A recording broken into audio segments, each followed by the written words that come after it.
말씀입니다. 잠언 16장 18절 말씀. 교회 소식 광고 말씀드리겠습니다. 우리 교회 건축 위원을 위해서 계속적으로 기도해 주시고요. 우리 교회 이전을 위한 정교인 특별 기도회가 5월 18일 토요일 아침 6시 30분에 있습니다. 우리 영유아부터 우리 어른 전 교인이 참여하는 시간이니까요. 우리 아이들과 함께 참여하셔서 기도하는 시간 되길 바랍니다. 이번 주가 아니라 다음 주입니다. 이번 주로 알고 계신 분도 있는데 다음 주입니다. 우리 날짜를 잘 확인해 주시길 바랍니다. 우리 잠언 16장 18절 말씀 우리 한 절이니까요. 우리 함께 한 목소리로 읽도록 하겠습니다. 같이 한번 읽겠습니다. 시작. 교만은 패망의 선봉이요 거만한 마음은 넘어짐의 앞잡이입니다. 아멘.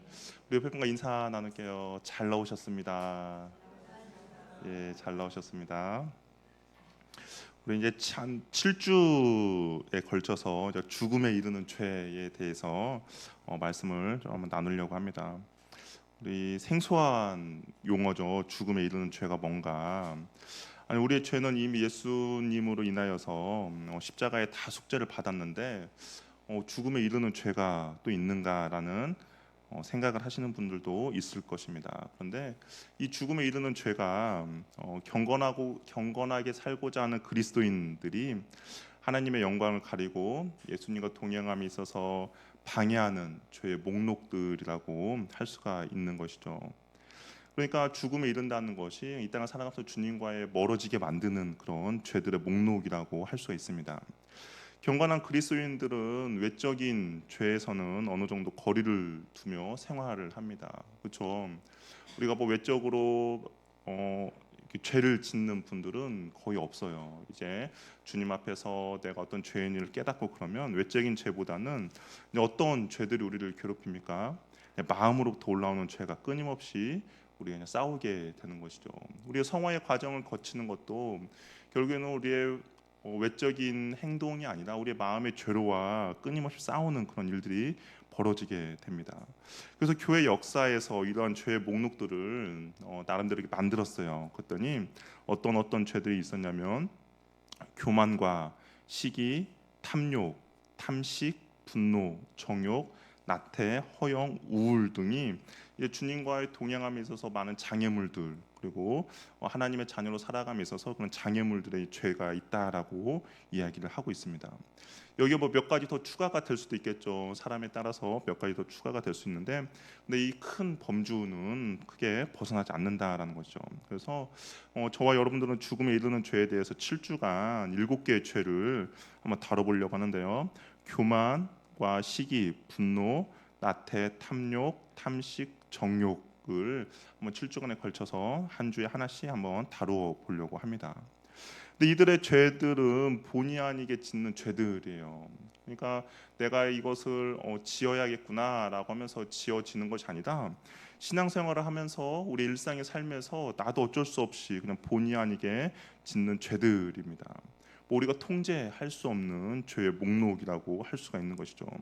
아마 이 죄에서 자유로운 사람은 아무도 없을 겁니다. 뭐 저도 마찬가지고 여기 앉아 계신 분들도 마찬가지인 거죠. 그렇다고 해서 우리가 본의 아니게 짓는 죄니까 이것을 방치할 수는 없는 거죠. 왜냐하면 하나님과 동행함에 있어서 방해되고 장애물이 되기 때문입니다. 우리가 끊임없이 싸우고 끊임없이 제거해야 될 그런 죄들이라는 것이죠. 그리고 이런 죄들이 무엇인지를 알고 신앙생활을 하는 것과 전혀 모르고 신앙생활을 하는 것은 분명히 다른 결과를 가져올 수도 있다라는 겁니다. 그래서 저 여러분들이 7주간에 걸쳐서 이러한 죄들을 과연 무엇인지 그 죄의 실체를 좀 우리가 밝히고 그리고 죄를 어떻게 이겨 나갈 것인지에 대해서도 우리가 말씀을 나눌 겁니다. 우리는 죄와 싸움에서 매일 승리할 수는 없습니다. 그러나 다시 일어서서 죄와 싸울 수 있는 그 힘이 우리 안에 있는 것이죠. 그 이유는 무엇이냐? 하나님의 은혜가 여전히 우리 가운데 넘치도록 흐르기 때문입니다. 죄로 인해 넘어지고 쓰러지고 좌절하더라도 하나님의 사랑은 여전히 우리를 붙들어 주시고 우리를 여전히 다시 일으켜 세워 주시기 때문에 우리는 죄와 싸우더라도 그리고 그 싸움에서 패하더라도 우리는 다시 일어설 수 있다라는 겁니다. 그래서 어떤 분은 이런 이야기를 해요. 죄는 하나님의 은혜를 절대로 이길 수 없다라고 이야기합니다. 맞아요. 아무리 어떤 죄들이 우리를 괴롭히고 우리를 낙담시키고 좌절시키더라도 결국은 우리는 승리할 겁니다. 왜냐하면 하나님의 은혜가 그것보다 더욱더 크기 때문인 것이죠. 하나님의 은혜로 우리는 결국 승리하게 됩니다. 그러기 위해서 우리가 그 하나님의 은혜를 충분히 누리기 위해서 이 죄들이 무엇인지에 대해서 우리는 온전히 알고 우리 죄로부터 승리하는 은혜가 있기를 바랍니다. 그 첫 번째 죄가 이제 교만입니다. 우리 교만은 많이 들었죠. 성경에서도 이 교만에 대해서 많이 이야기를 하고 있습니다. 그래서 교만이라는 것은 가장 치명적인 죄라고 할 수가 있는데요. 왜 가장 치명적인 죄인가라고 했을 때 이 교만이라는 것이 모든 죄의 뿌리 역할을 하기 때문입니다. 이 C.S. 루이스라는 사람은 교만에 대해서 어떻게 표현했냐면 반하나님적인 마음의 상태라는 거죠. 그러니까 하나님을 대적하는 것에 그 첫 번째 죄가 바로 이 교만이라는 겁니다. 그래서 이가 이런 말했어요. 교만에 비하면 다른 죄들은 벼룩에 물린 자국과 같다라고 말할 정도로 교만이 어떤 것보다 가장 크고 교만이 어떤 것보다 가장 뿌리가 깊은 정말 치명적인 죄라고 이야기를 하고 있는 것이죠. 그러면 교만이 왜 가장 죄의 뿌리인가라고 생각했을 때 어떻습니까? 세상에 최초로 죄가 들어왔을 때 과연 어떤 것으로 인하여서 죄가 들어왔습니까? 뭐 단순히 그냥 선악과를 먹은 불순종일 수도 있겠지만, 근데 그 불순종의 이면에는 어떤 마음이 있었죠? 하나님과 같이 되고자 하는 그런 교만한 마음이 그 안에 있었다라는 것이죠.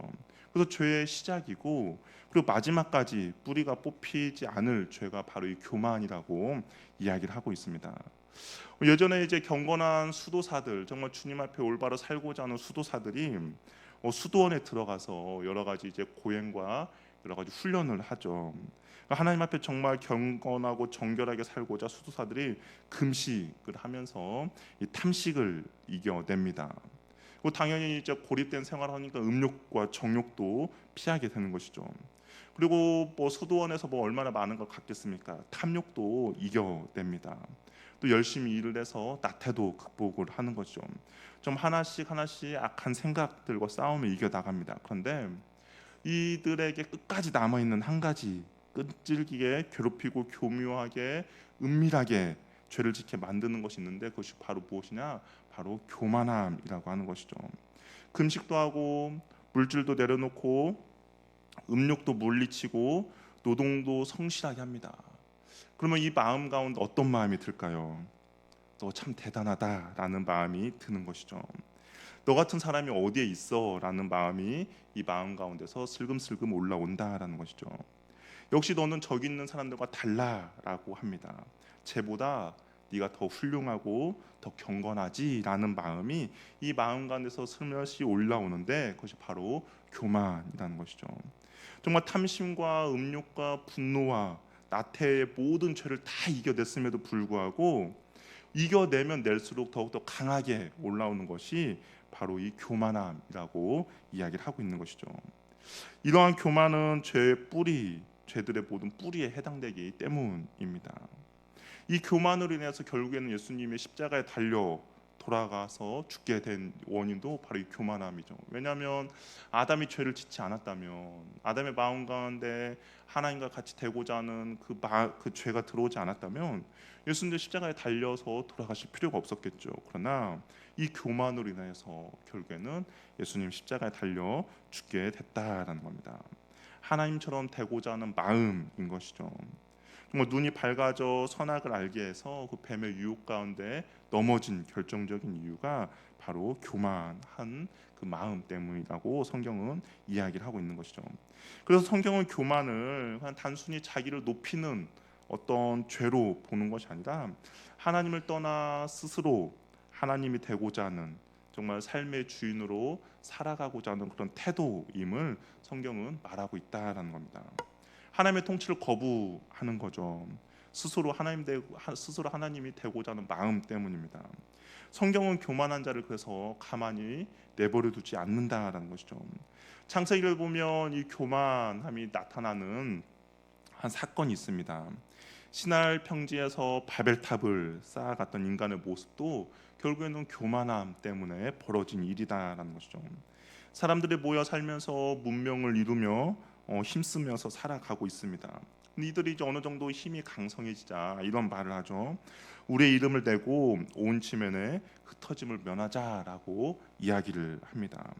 이름을 내다라는 말은 스스로 이름을 짓는다는 뜻인데, 에덴 동산에서 아담이 동식물에게 이름을 지어 주었던 것처럼 이름을 짓는다는 것은 그 대상에 대해서 주권과 지배권을 갖는 것을 의미합니다. 그러니까 바벨탑을 쌓고 성을 건설하며 함께 지내면서 하나님이 우리의 주인이고 우리 통치 다스림을 벗어나서 우리 스스로 땅의 지배자요 땅의 주권자로 살아가자라는 것이 결국은 발베탑이거든요. 그러다 보니까 하나님께서 어떻겠습니까? 그들을 흩어 버리셨죠. 교만함을 하나님께서는 가만히 내버려 두지 않으신다라는 거죠. 사무엘 하를 보아도 이 교만한 것 때문에 어떤 한 사건이 벌어지는데요. 다윗이 이제 말년이 되었습니다. 근데 하나님의 명령을 거스려 자기 뜻대로 인구 조사를 하게 한 인구 조사하는 내용이 나오는 것이죠. 다윗의 행동이 얼마나 옆에 있는 사람이 보기에 어리석었는지 우리 그 군대 장관 요압 있지 않습니까? 이 요압은 욕심도 많고 자기의 그 정욕대로 살아가고자 했던 그 사람인데도 불구하고 다윗의 행동을 보고 당신이 왜 이렇게 행동을 합니까? 라고 책망할 정도로 다윗이 너무나도 어리석은 행동을 했던 겁니다. 하나님이 이스라엘 백성의 규모와 상관없이 나라를 지키실 것임에도 불구하고 그것을 믿지 못하고 스스로 자신의 군대가 어느 정도 있는지 그것을 나타내고자 했던 것이죠. 그런 다윗의 이런 행동은 결국 하나님과 관계없이 스스로 힘으로 나라를 지키려던 교만함이었고, 이 다윗은 이것으로 인하여서 하나님께 징계를 받는 일이 벌어지게 되었다라는 겁니다. 그러니까 교만은 하나님 없이 자기 스스로 힘으로 살아가고자 하는 것으로 하나님의 법도 무시하고 자기의 뜻대로 자기의 생각대로 행동하는 것이 바로 교만함이라는 것이죠. 자기를 높이는 겁니다. 결국에는 하나님의 자리를 차지하는 것이죠. 그래서 교만은 결국에는 나라는 우상을 만들어내는 거죠. 이 교만한 사람들의 특징 중에 하나는 무엇이냐면 무척 스스로 대단한 사람이다라고 착각하며 그것을 자랑스러워합니다. 실제로 뭐 탁월한 경우도 있겠죠. 실제로 정말 탁월해서 그런 마음이 드는 경우도 있겠지만, 그런데 대부분 그렇지 않다라는 거예요. 그냥 옆에 사람과 비교하고 그러면서 나는 탁월하다라고 하면서 무언가를 갖고 있다라고 우쭐거리게 되는 것이 바로 교만함이라는 겁니다. 이런 모습을 가장 잘 보여주는 것이 있는데 어디냐? 바로 누가복음 18장이에요. 누가복음 18장에는 어떤 이야기가 나오냐면 바리새인과 세리의 그런 기도가 나옵니다. 바리새인이 성전에 기도하러 올라갔어요. 그러면서 이런 이야기하죠. 하나님, 나는 토색한 적이 없습니다. 나는 불의하게 행한 적도 없고 나는 간음하는 자들과 같지도 않습니다. 특히 저기 있는 세리와는 나는 전혀 다르죠라고 이야기합니다. 그래서 나는 일에 2번씩 금식하고 또 소득의 11조도 열심히 드립니다. 바리새인은 율법에 따라 행동했고 그리고 그렇게 살았기 때문에 스스로 의롭다라고 생각할 뿐 아니라 또 본인 스스로 그렇게 살아가는 자신을 대견하게 생각을 했습니다. 그런데 하나님의 평가는 어땠습니까? 하나님의 평가는 달랐죠. 그를 전혀 의롭게 생각하지 않았다라는 것이죠. 오히려 하늘도 감히 쳐다보지 못하고 자신의 가슴을 치며 불쌍히 여겨달라는 그 세리를 주님께서는 오히려 의롭다라고 평가하셨다라는 것입니다. 교만은 신앙생활을 하면서도 얼마든지 우리 안에 자리 잡을 수도 있는 것이죠. 하나님이 주시는 비전과 꿈이 있습니다. 하지만 하나님의 꿈을 가장해서 자신의 꿈을 내세울 수도 있는 것이죠.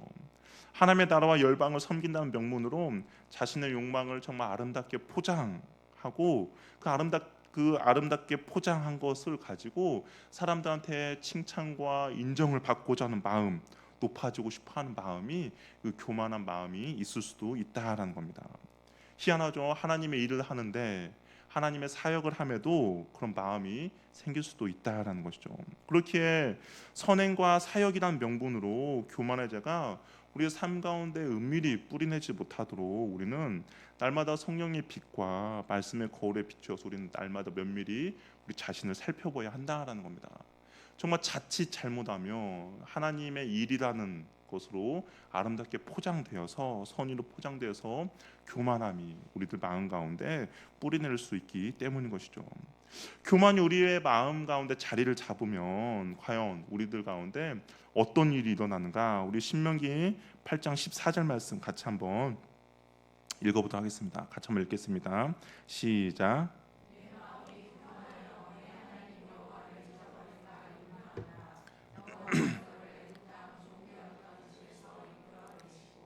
교만이 하나님을 대적하고 하나님의 자리에 앉는 죄라고 했습니다. 그러면 그 교만이 우리의 마음 가운데 자리 잡으면 어떤 일이 벌어지냐? 하나님을 잊어버리게 된다라는 것이죠. 하나님의 주신 은혜를 당연하다고 생각합니다. 그렇기 때문에 당연히 감사와 찬양도 하지 않겠죠. 마음이 강팍해집니다. 대신에 불평과 불만을 달고 살게 되는 것이죠. 입술의 감사가 점점 사라진다. 그것은 어찌 보면 내가 스스로 높아지고 교만해지고 있다라는 증거가 될 수도 있는 것이죠. 하나님을 의지하지 않습니다. 나의 능력이 있는데 굳이 하나님까지 의지할 필요가 없는 것이죠. 그러다 보면 어떻게 됩니까? 당연히 기도의 시간도 줄어들죠. 아니, 기도의 시간이 아예 없어져 버릴 수도 있습니다. 자기의 힘과 능력을 더욱더 의지하며 나가기 때문인 것이죠.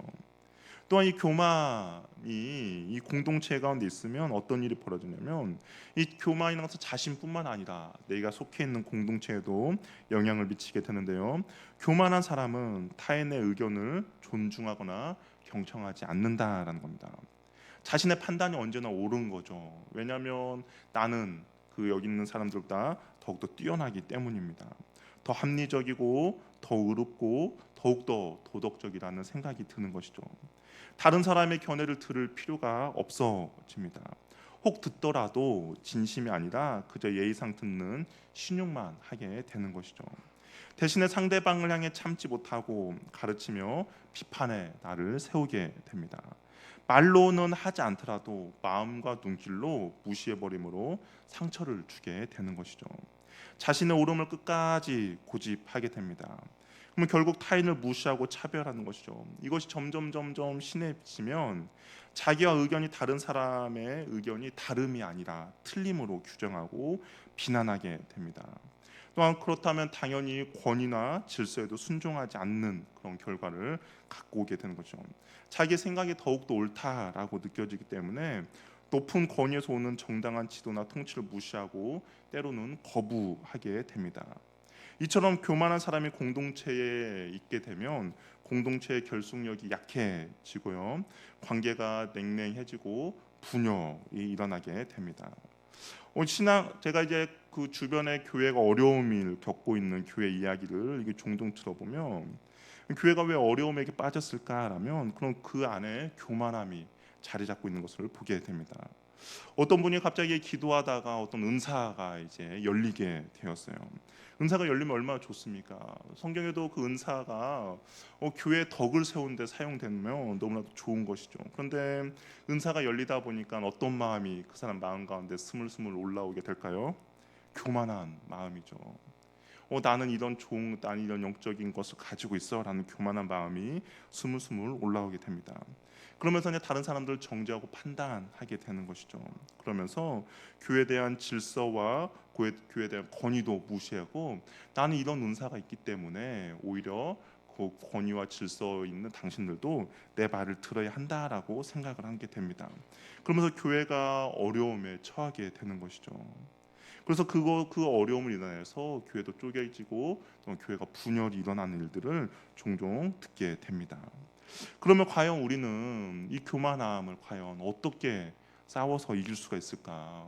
우리가 내가 교만해져야지라는 마음을 갖지 않더라도 상황과 환경을 인해서 우리의 마음 가운데 그 교만함이 틈탈 수가 있거든요. 우리 뭐 한번 생각해 보세요. 나는 교만해져야지 하면서 교만해진 사람 없습니다.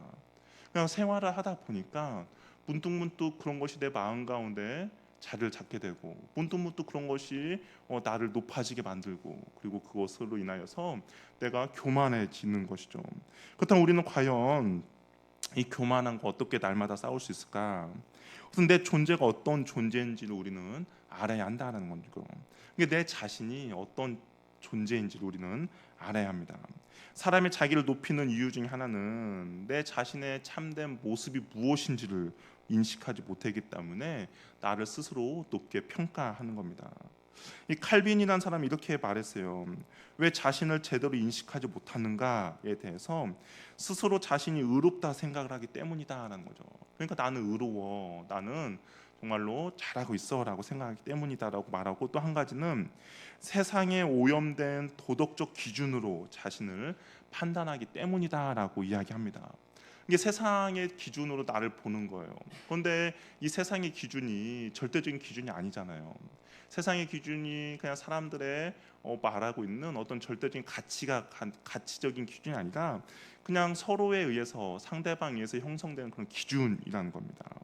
그렇기 때문에 자신의 행위를 그런 세상적인 기준으로 봐서 옳다라고 생각하죠. 그래서 나는 너무나 도덕적이고 나는 너무나 의롭다라고 생각합니다. 그 남들에 비해서 덜 악한 것을 선한 것이라고 착각을 하게 만드는 것이죠. 이는 당연히 남들과 비교해서 얻어지는 결론인 겁니다. 그러니까 이 교만이라는 것이 결국에는 남들과 비교해서 내 자신을 바라보게 되고 남들에 비해서 나는 좀 더 의롭다라고 생각하면서 이 교만한 마음이 생기는 겁니다. 그렇기 때문에 우리는 내 존재가 어떤 존재인지, 내 자신이 어떤 것인지를 알아야만이 이 교만으로부터 벗어날 수 있다라는 거죠. 그러면 우리는 내 자신을 어떻게 객관적으로 평가하고 볼 수 있겠습니까? 그것은 상대방의 시선, 나의 시선이 아니라 하나님, 우리의 시선을 하나님께로 돌려야 한다라는 것이죠. 거룩한 하나님을 보게 되면, 그 하나님의 시선으로 나를 보게 되면 내 자신이 어떠한지를 우리는 평가 내릴 수가 있다라는 것이죠. 우리가 최근에 주일날에 요한계시 7교회에 대해서 말씀을 나눴습니다. 그러면 거기를 보면 그렇죠. 사람들의 평가와 예수님의 평가가 너무나 다르다라는 것을 우리는 보게 돼요. 크고 화려하고 멋지고 사람들의 칭찬이 있는 교회였지만 예수님은 뭐라고 평가합니까? 너희는 작고 초라하다라고 평가를 해요. 또한 세상에서는 너무나 작고 초라하고 별 것 없다라고 평가했는데 예수님 평가는 무엇이다 평가했습니까? 큰 능력을 가졌다라고 평가를 하는 것이죠. 크신 하나님 앞에 그의 시선으로 우리를 바라보면 우리는 정말 먼지와 같은 존재임을 깨닫게 되는 것이죠. 하나님 얼마나 정말 크고 놀라운 존재이십니까? 그 앞에 우리는 정말 하찮은 먼지와 흙과 같은 존재인 것이죠. 이런 나 자신의 실상을 제대로 보게 되면 정말 하나님 앞에서 우리는 겸손해질 수밖에 없다라는 겁니다. 과연 하나님 앞에서 누가 정말 떳떳이 자신을 온전히 높이 드러낼 수가 있겠습니까? 우리 인생의 주인이 하나님을 온전히 알게 되는 것이죠. 그래서 그 하나님으로 인하여서 나에게 주어진 모든 것들은 은혜임을 우리는 발견하게 됩니다. 하나님의 선물이 아닌 것은 하나도 없다라는 것을 깨닫게 되는 것이죠. 정말 내가 사람들 앞에 자랑하는 거, 내가 사람들 앞에 내세우는 거, 내가 사람들 잘난 척하는 것도 결국에는 하나님께서 나에게 주신 어떤 능력이고, 결국에는 하나님께서 나에게 주신 지혜이고, 하나님께서 나에게 주신 은사임을 알기 때문에 내가 그런 걸 가지고 사람들 앞에서 자랑도 할 것도 없고 잘난 척도 할 수도 없다라는 것을 우리는 주님 앞에 서 있을 때 깨닫게 된다라는 겁니다. 하나님 앞에 선다는 것은 구체적으로 무엇이냐? 말씀으로 내 자신을 직면한다라는 거죠. 우리가 하나님 앞에 서 있다는 것 과연 어떻게 서겠습니까? 하나님의 말씀 앞에 내 자신을 온전히 세워 나가는 겁니다. 매일 말씀을 읽고 묵상하며 나아갈 때 살아있는 하나님의 말씀이 내 심령 깊은 곳에 숨겨진 죄들을 보게 하고 깨닫게 하는 것이죠. 하나님보다 높아지려는 그 교만함을 하나님의 말씀이 깨닫게 해주는 겁니다. 그 하나님의 말씀 앞에 정말 나는 벌거벗은 것처럼 드러나게 해주시는 것이죠. 또한 이 말씀을 통하여서 하나님과 그분의 성품, 그리고 예수님이 행하신 일들을 우리는 묵상하게 되면서 그 예수님이 행하신 삶들을 따라가게 된다는 겁니다. 우리 큰바위 얼굴 이야기 아시죠? 큰바위 얼굴을 보면서 저것을 보면서 어떻게 합니까? 그것을 닮아가는 것처럼 우리도 말씀을 묵상하면서 예수님을 묵상하고 예수님을 바라보면서 우리가 그 예수님의 성품을 닮아가게 되는 것이죠. 예수님 이 땅을 행하면서 얼마나 겸손하게 행하셨습니까? 정말 그 예수님께서는 그가 온전히 겸손하게 행한 그 삶의 모습들을 우리가 묵상하며 그 주님의 삶을 우리가 온전히 따라가게 되는 것이죠. 그 말씀이 교만해지는 나의 마음 가운데 브레이크를 잡게 만든다라는 겁니다. 아까 말한 것처럼 처음부터 교만한 사람은 없는 거죠. 내가 교만해져야지라고 결심하면서 교만해지는 사람 없습니다. 이 교만이라는 것이 한두 번 우리를 찾아와요. 생각으로 찾아오겠죠. 생각으로 찾아왔을 때 별 신경 쓰지도 않고 무시해버리면 그 생각은 나의 마음 가운데 자리를 잡게 됩니다. 그리고 그 내 마음 가운데 자리 잡은 교만은 결국에는 행동으로 드러나게 되는 것이죠. 아까 행동으로 드러난 것처럼 다른 사람을 무시하고 다른 사람 위에 군림하게 되고 내가 다른 사람을 정죄하는 그런 행동으로 드러나게 됩니다. 이 사단은 교만함을 우리에게 처음에 생각으로 던져줄 것입니다. 너가 더 낫지. 하고 수도사들이 금식과 탐심과 탐욕과 모든 것을 다 이겨냈을 때 생각을 아마 던져줄 거예요. 너가 그래도 제일 경건해 라고 던져줄 겁니다. 그러다 우리가 그 생각을 대적하지 않으면 그 생각은 우리의 마음 가운데 둥지를 틀 것이고 온전히 자리를 잡게 만들 것입니다. 그리고 견고한 진이 되어서 우리의 가치관이 되고 우리의 세계관을 사로잡고 결국에는 그것을 행동으로 나타나게 되는 것이죠. 사단이 가룟 유다에게 처음에 어떻게 접근했습니까? 예수를 팔 생각을 넣어 주었다라고 되어 있어요.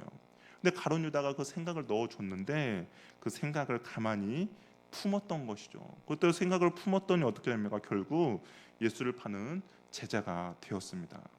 우리가 말씀을 묵상하고 말씀을 읽고 내 머리와 마음의 말씀을 집어 넣으면 사단이 주는 그 생각들이 우리들 마음에 들어올 때 그럼 어떤 일이 벌어질까요? 말씀이 반응을 하기 시작한다라는 겁니다. 예를 들어서 우리가 누구를 미워할 때 어떻습니까? 미워할 때 기쁘지 않죠. 마음 가운데 불편함이 있습니다. 왜 불편해지죠? 누군가를 미워하면 하나님의 말씀이 누군가를 미워하는 것에 대해서 옳다라고 이야기하지 않기 때문에 불편해지는 거죠. 원수도 사랑하라고 했고 또한 정말 그 형제에게 나가라고 하는 자들은 지옥에 떨어진다는 그런 말씀들이 우리는 알고 있기 때문에 누군가 우리가 미워하는 마음이 생기면 말씀이 불편해집니다.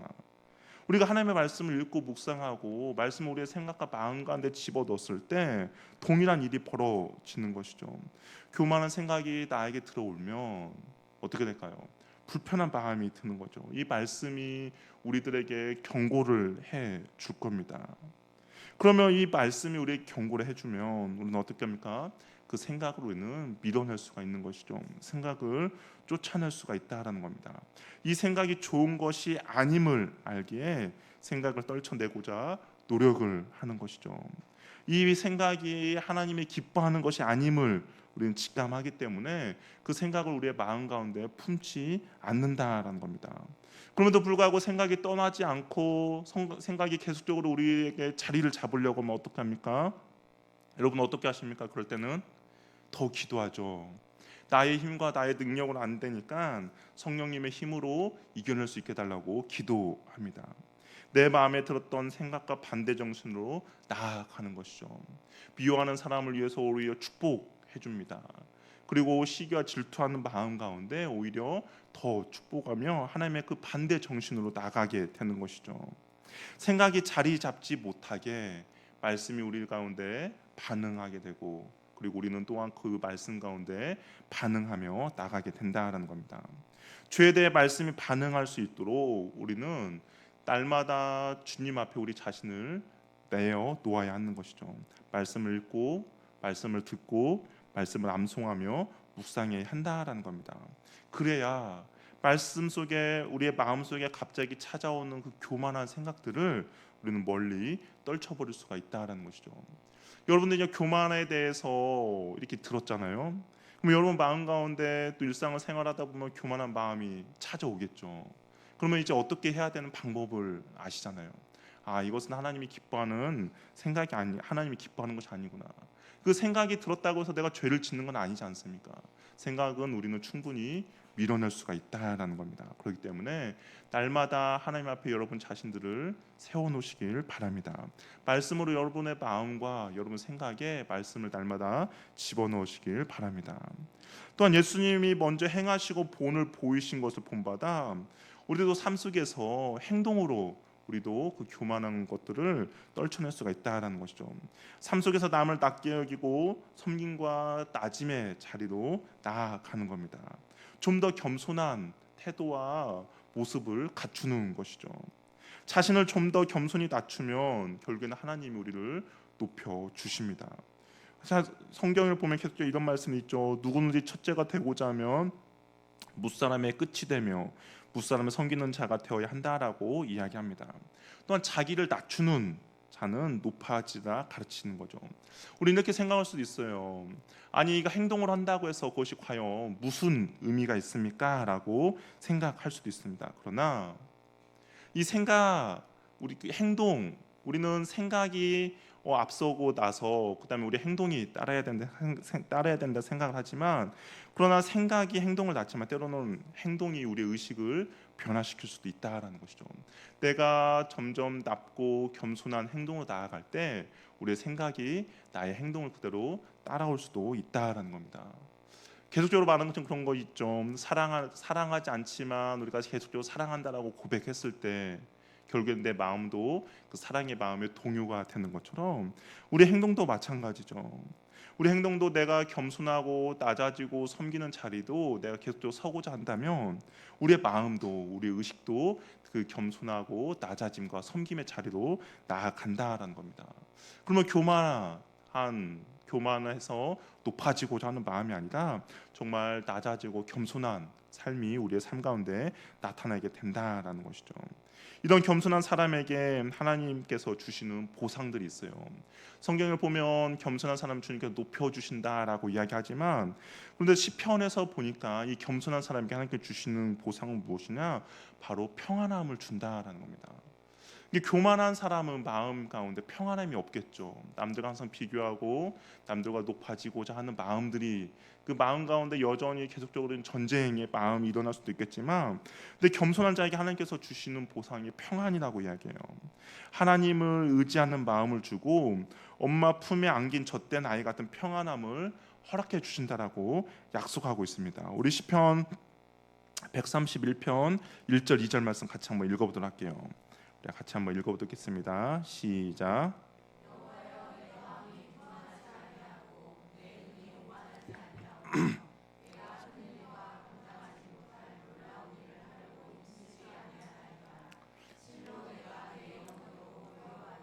평안하게 하기를 젖된 아이가 그의 어머니 품에 갖게 하였나니 내 영혼이 젖된 아이와 같도다.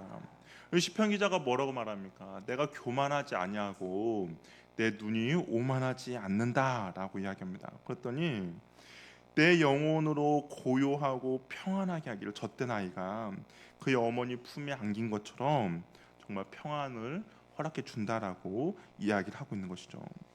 날마다 우리가 주님 예수님의 겸손함을 본받아서 순종하면 우리의 영혼에 주시는 평안함을 주님께서 허락해 주신다라는 겁니다.